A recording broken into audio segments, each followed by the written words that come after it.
Okay, so the second hypothesis was the current memberships, and that's the one where we predicted negative synergies. And we did find that in this particular case, as the directors, these are simultaneous board appointments, went up, the IPO underpricing went up, and especially when that was coupled, this is the distracted CEO working with a distracted board. In this particular case, they ended up with actually higher underpricing. And so it's kind of interesting because when we look at the literature, there are two competing views on this. So one view talks about the benefits of appointing board members with extensive experience because they bring insights, prestige, and connections. And the other view suggests that, look, there are also very significant costs because these directors are maybe too busy to dedicate the time, and that can reduce board effectiveness. So when we examine both the past and the current board appointments, then we are really able to kind of tease out these two effects. So that's one of the advantages of that. And I think we're also somewhat reconciling these two competing views, and because both views seem to have some credibility. So the next one was the CEO's and board scientific educational background, and we predicted positive synergies. And this was the idea of technology-based absorptive capacity, and they can better communicate. And we found support for this one, again, underpricing going down when there's this common shared type of an educational background.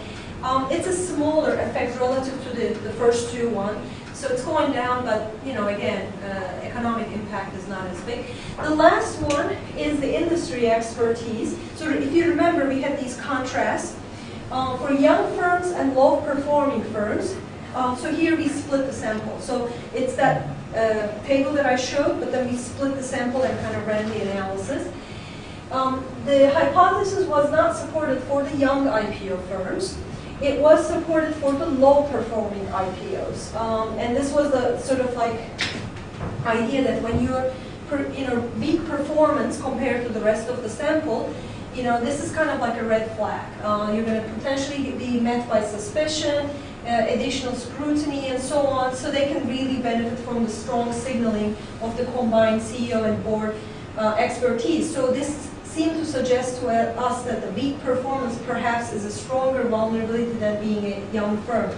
So just because you're a young IPO firm, maybe you do get a little more scrutiny, but it is not as big of a vulnerability or weakness. But if your performance is low, that might be seen as an important red flag. And the graph is this way again. Lines are going down. It's reducing underpricing when it's combined with CEO high biotech experience as well as the director's high biotech experience. Have you tried the age analysis without splitting? Without splitting? Yeah. You can look at three-way interactions. Yeah. I don't like three-way interactions. This is kind of a three-way interaction. I think you can then do these three-dimensional things. I know people do it all the time. I always look at those graphs and I can't read them. So I find it a little bit easier, but I think the result is the same, basically. So this is not, of course, a continuous, I do high and low. You may be able to do the whole three-dimensional. So yes, you can do it. Okay.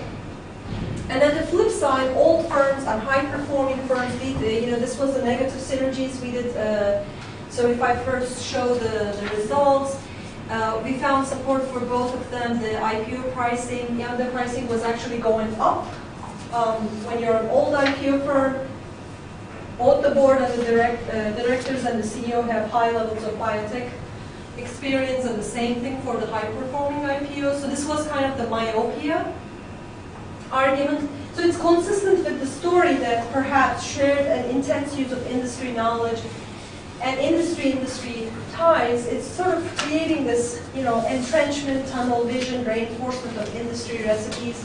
So this suggests that, so perhaps we need some diversity of industry experience. So, like my interpretation of this, it's hard for me to say, oh, maybe CEO shouldn't have industry experience. I can't imagine. This is a biotech industry, right? It's so important. But maybe not all your board members have to be from that industry. Maybe that is actually a weakness. So you need some level of diversity in the board in order to be able to have some, better discussions and less entrenchment in trajectories.